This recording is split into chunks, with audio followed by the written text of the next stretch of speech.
All right, let's hop right into it. Today, I want to welcome our very first guest, Stacey Merva, to the Howell Studios Podcast, Stories Behind the Brand. Stacey is the talented owner of Ironwood Studios and a trailblazer in the welding industry, which is often dominated by men. From teaching welding classes to creating incredible custom commissions, Stacey has built a brand that stands out. Thank you so much for joining us today. How are you? I'm doing great. It's my pleasure to be here. So I got a couple questions for you, and I wanted to start out on how you got interested in welding and kind of your backstory and how it's led you to own your own business. Yeah, so I guess it would go back to my early days. I always knew, even as a young girl, that I wanted to do something creative and be an artist. I originally actually wanted to be a fashion designer. I love to sew, and I love working with my hands. And it developed over the years into loving to draw and taking a lot of art classes in high school. And I, at one point, took an artist in residence class where we did some jewelry making. So that was my first experience with torches and working with metal. And I really took to it. I totally loved it. And so from there, I ended up applying for art school to major in metalsmithing and jewelry making, and went to Syracuse University.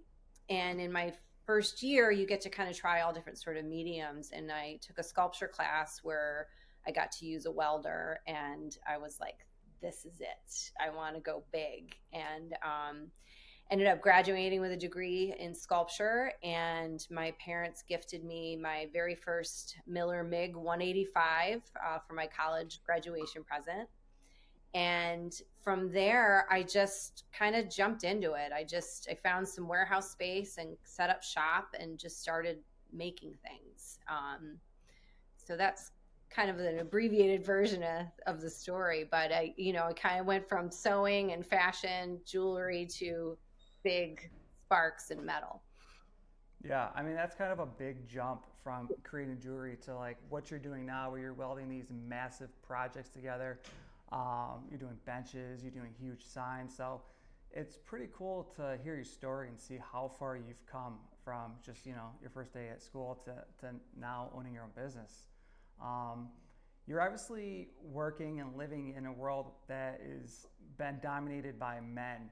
Have you ever faced any challenges or had to overcome anything to kind of get where you're at now? It's interesting. I was, as a young person, and I guess I'm still like that a little bit today. You tell me something, you tell me I can't do something, I'm going to prove you wrong. So Right. kind of being in that world where, I'd walk into the shop where I buy my tanks. I just found a way to connect with the guys, and they could tell I kind of knew what I was talking about. I was open to asking questions and admitting I didn't know exactly what I was doing. But through developing relationships with, the guys in the steel yard and at the welding supply shop, they could tell I could back up what I was talking about. And there's been spaces where I've been a little, people kind of question, do you belong here, and do you really know what you're doing? And over the years, I've kind of let it go, and I don't really care. I'm Yeah. here. I know what I'm doing. I think I used to struggle for a while that, you know, maybe I'm not doing it right. Maybe there's a better way, but I've been doing this for 25 years. So it's obviously working for me the way I'm doing it. Right. I, it's, I've been really fortunate, and I think it's really about kind of really just putting yourself out there and developing relationships with people. I haven't really faced too much like sexism or whatever, because I've sort of dug my heels in and said I belong here right from the get-go. I mean, it's cool to hear that story, and a lot of people can be intimidated to just start something, and that holds people back. So I think the fear of maybe joining or getting involved in an industry that there's not a lot of women in, and you just jump in head first. I think it says a lot about you. And knowing you for a little bit of time, I definitely see that personality come out in your classes. So that's pretty cool to see. Another big thing that kind of stands out to me is teaching. I think everyone isn't able to teach, and being in some of your classes and seeing how you have patience and I mean, you're teaching women how to hold a hot flame and melt metal together. Yeah. So where does that come in? Like, how did you become or know you wanted to be a teacher? Well, it kind of actually started in my high school. I was exposed to a lot of different things. We had an artist in residence program. So we had different artists come in and teach us their medium. So after I graduated, I actually went back to my high school and taught for a couple of years a jewelry making class. So that was kind of my first exposure to teaching. And, I think what I really do is I just try to put myself in that person's shoes. Um, I try not to over explain things. I try to sort of hang back when I can tell people want to try to sort of figure it out on their own. And that's sort of how I would want to learn, like kind of show me the basics and let me just kind of try. And luckily with MIG welding, you can get somebody welding within minutes of just sort of showing them the equipment and the setup. So it's about sort of reading people. And, that's something I want to say probably a big part of it I learned from my father. He's actually a professional golf pro, and he's an incredible teacher. And, I've watched him over the years and how he works with people. And I've learned a lot of how to sort of read individuals and what their needs are and how they need to learn from him. Definitely. And just from talking with you and learning about what you do, you teach, like the age range is so vast. I mean, I've brought my 9-year-old daughter to your class, and she was obviously nervous at first. I was a little bit nervous giving my daughter a torch, but it worked out. We walked away unharmed. Yep. But in all seriousness, like, you just have this ability to work with anyone, young or old. And I know you have people that just keep coming back to your class. I think you said there was someone that came, like, it was like their 13th time taking your class or something crazy like that. And you have even people who, like, will switch their career after taking one of your classes. Was like, I found my passion. So that alone is cool, helping people, go down a new path in their life just by taking your class. Like, how does that feel? What does that mean to you? It's pretty humbling. It's funny because it doesn't, sometimes these classes don't really feel like they're about welding. It's really ends up being about empowering people. I get a lot of women coming to me who are maybe retired, or they have a big change going on in their life. Maybe they just recently had a breakup or a divorce, and they want to feel strong and in control and powerful. And I think I personally take for granted, like, what it is that I do, and to be able to show people you can make metal stick together permanently. Like, that's a pretty powerful thing to be able to do.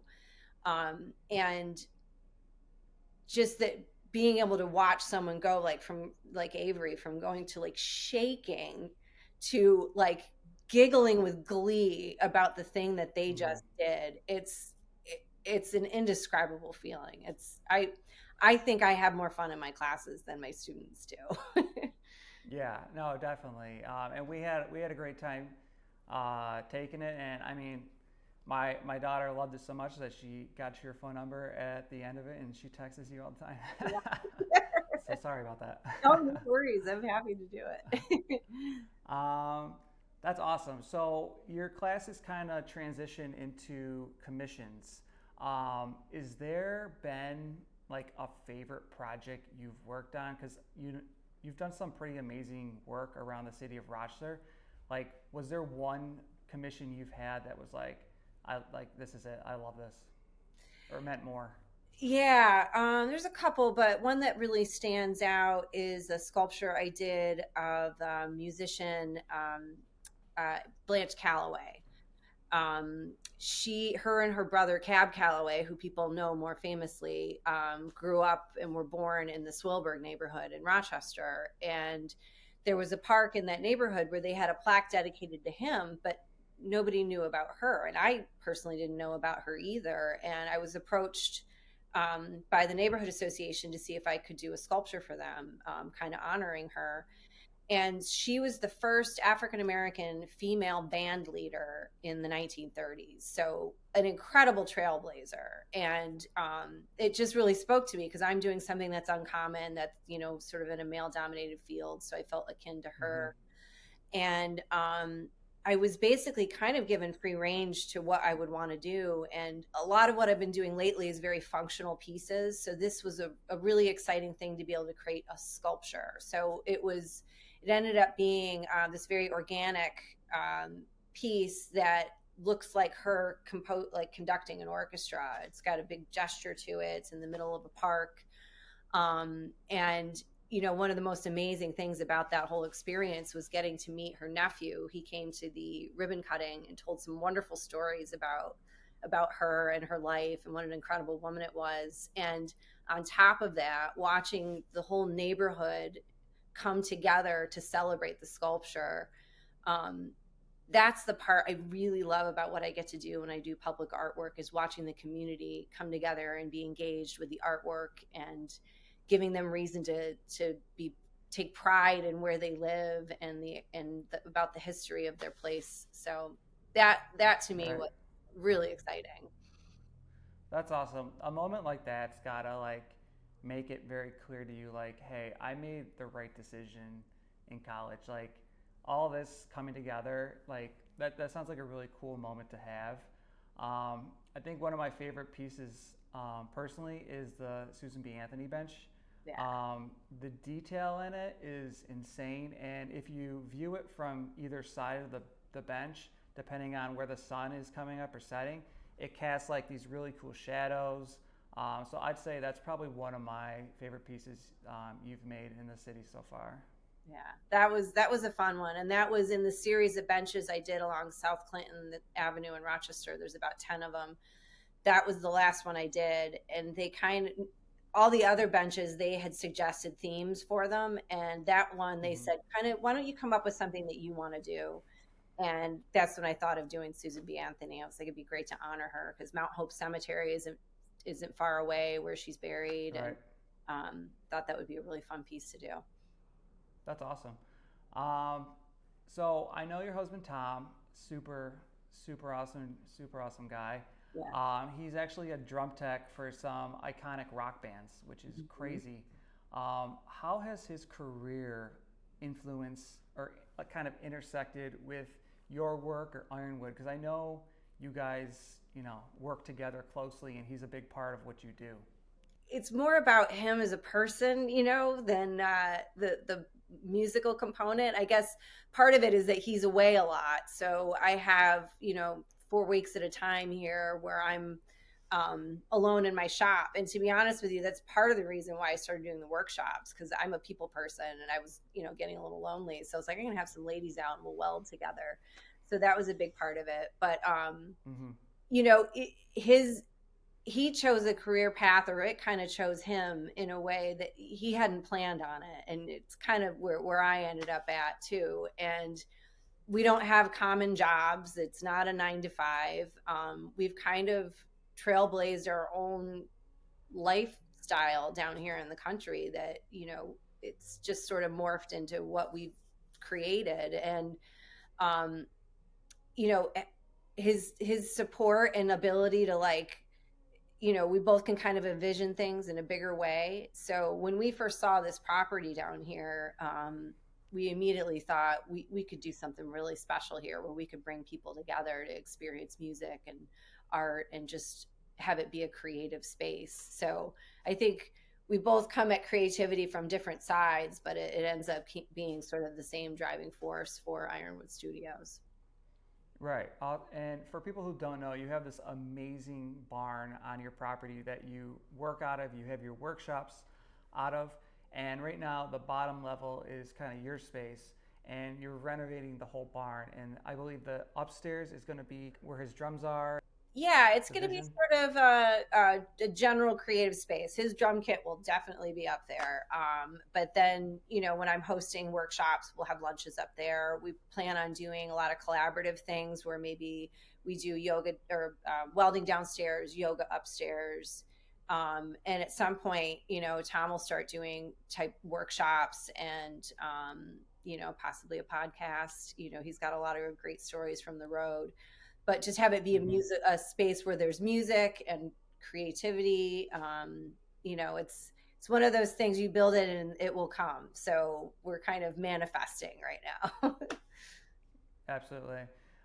Just a side note, not business related, but like, is there like a cool story where you got to meet like someone that you idolized growing up that he's worked with? It's interesting because he works for some pretty heavy bands and they're not necessarily, the type of music that I listen to. I get more like starstruck watching him do his job than sometimes meeting people. But I have gotten to go to some pretty cool shows and see some behind the scene things. When we were first started dating, he was working for Primus. So I got to go to a really cool show in Portland, Maine, out on the water. And Primus was, I'm a girl who, was in college in the 90s. So that was pretty incredible getting to see Primus play from backstage and meet, all the guys in the band. So yeah, That's awesome. I'm more so cool. It's usually when I'm out on a show, I haven't seen him for several weeks. So I'm more excited to see him than anybody else. Yeah, right. That's funny. So kind of transitioning a little bit into my world, the creative side, the marketing side, just watching you over the last year, it's really cool to see how you've kind of gone down that road and how important it is to kind of stay in front of your audience. And I think you do a really good job of that. And obviously consistency is key. Posting on social media, marketing, branding, coming to your shop. You have shirts, you give people branded bandanas, you have stickers. So if you could give any advice to a business owner that wants to showcase their work online, like what would you say to them? Well, I think part of why it's working for me is that I enjoy doing every aspect of that. And I love creating reels after classes and working with graphic designers to come up with like great logos like this. I have a lot of creative friends, so I have a lot of great resources to come up with this really strong looking brand. I like doing that. A lot of people don't like doing that. So I think maybe a key to it is finding a way to enjoy it. And that's one thing. Like first thing I do in the morning, I have a cup of coffee, I start posting stories. And I get a lot of great content during my classes because I'm teaching and filming and taking pictures all at the same time. So, yeah. And I think part of what works with that is I'm imagining I'm in a workshop, and the way people are today, they want to be like, look at this cool experience I did. And they want to sort of brag about it and show off. So I'm focusing a lot during class on making sure I'm documenting what they're doing so that they can then, share that with other people. And that's a really great way to get people to cross promote you. Like someone's taking a class, they're going to repost anything that I've posted. And yeah, that consistency piece, it's, I pretty much post every day. I'm not one to read like, what's the best time of day or what different types of posts should you do. I just kind of do it without overthinking it. And I think, sometimes we do get caught up in like, what are you supposed to do?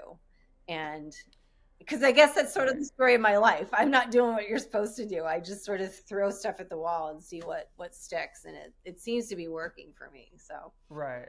And I think if you overthink it, you might not do anything at all. So, Right. you know, I mean, I think what you're doing is obviously working. Whenever I check my phone, I see your work. And you go in your studio, you have hundreds of selfies with all your students. So that's just awesome to see.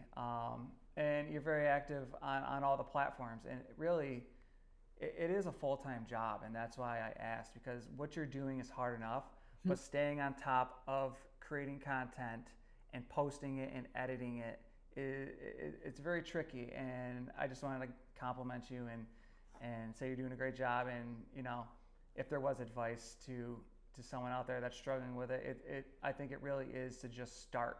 You know. Yeah, absolutely. Yeah, because I'm one to get caught up in like, you know, what am I supposed to be doing? What's going to work? And you know, to compliment you guys, you know, when the website that you did for me, I kind of gave you the parts and pieces of my brand, and we were struggling a little bit with how to merge all the different things we were doing. And I've had several people say to me, your website has a really good vibe. It really captures like who you guys are and what you're doing down here. And to me, having a professionally done website makes a huge difference, because it's this gorgeous landing spot for people to go. Even if you're not posting a lot, you have a great place to direct them to that's going to show who you are. Absolutely. And I think taking that step for you personally in your business, building a brand new website, you know, focusing on a brand film that we came out and helped you create, really kind of helped launch and set the, you know, the groundwork for everything else that you're doing. So I think it's been fun watching you, and when we get to work with people like you, it makes our job easier. So yeah, absolutely. What's coming up? What do you have planned for the new year? Goals? Any big commissions coming up? Yeah, it's interesting because last year I ended up just focusing on building up the workshops, because that kind of becomes sort of that constant bread and butter business for us. And my goal was to have it where I have waiting lists for every class. And that's actually starting to happen. That's awesome. Which is incredible. And in timing wise, it couldn't be better, because now I've got some really big commissions that are coming in. So now I have to learn how to balance workshops and working on my commissions, which I didn't have a lot to do last year. So I have a town I'm working with. I'm going to be doing 2 custom benches, a large scale sculpture, and a metal banner for them that I need to have completed by the spring. So that's exciting. And the nice thing is I can not schedule as many classes if I have a lot of work to do in my shop. So I can kind of balance things out a little bit. Would you rather be teaching classes or working on commission, or do they kind of balance each other out? They balance each other out for sure. You know, one thing when I started doing this full time back in 2022, I had been working a pretty demanding day job where I was around people all the time. And so it was a little isolating at first to just be me in my shop. So I get to kind of do my thing and be creative, and then switch gears and get to be around people and kind of share what I do with them. And, you know, some might think that teaching would kind of drain you creatively, but for me, it shows me what I'm capable of doing when I'm showing other people what they can do. And it inspires me and it energizes me to get out and do my work more. That's awesome to hear. It's good to find that balance between, you know, 2 different projects, or balancing that work life. And it sounds like you kind of found that. So that's awesome to see. So people can obviously follow you on Instagram and follow the progress of the barn like I have. Like, what are the next steps, and what can people look forward to watch and see you build? What are you bringing into that space? Yeah, so we're hoping to have it at least usable in the spring. I'm definitely doing a collaborative workshop with a woman who she does honey. So we're going to do a honey tasting, and we're going to weld bees, so metal bees. So we'll do the welding and then go up into the barn when it's finished. It'll be this beautiful space that we can kind of gather and do some tasting and have some food together. I know I'll definitely be doing some more welding and yoga collaborations. So we do welding and then we go up to the second floor and do some yoga. And then we'll start getting the music going up there, get the drums set up, and see where that takes us. Does Tom have say in what happens there, or is it Oh, all Stacey's absolutely. decision? Absolutely. No, it's definitely a collaboration. This is the longest stretch of time he's home. Normally he's gone like every other month. So we're really focusing on getting that space finished and kind of swirling around in our head what the music's going to be. Is it going to be drum lessons? Is it going to be, workshops? Is it interviews with drummers that he's worked with? Is it, there's lots of things that we can do up there. And I think as the space kind of gets finished, it'll come into focus even more what we're going to do up there. Obviously, you got a really cool thing going on. Your space is amazing. It's awesome watching you grow and following you on Instagram and all the social media platforms. If someone wants to find you, reach out to you, where can they get a hold of you? If you want to plug some of the platforms you're on right now so people can contact you. Yeah, I mean, the best place to really see everything about what we're all about is the beautiful website made by Howell Studios. That's ironwoodstudiosinc.com. You can follow me on Instagram at Stacey Merva Metal, and then on Facebook is Stacey M. Merva. Once again, Stacey, it was a pleasure. I appreciate you being our very first guest on the Howell Studios podcast. And I look forward to seeing and watching all the cool things you do in the next year. So thank you very much. Yeah, thanks for having me. A lot of fun.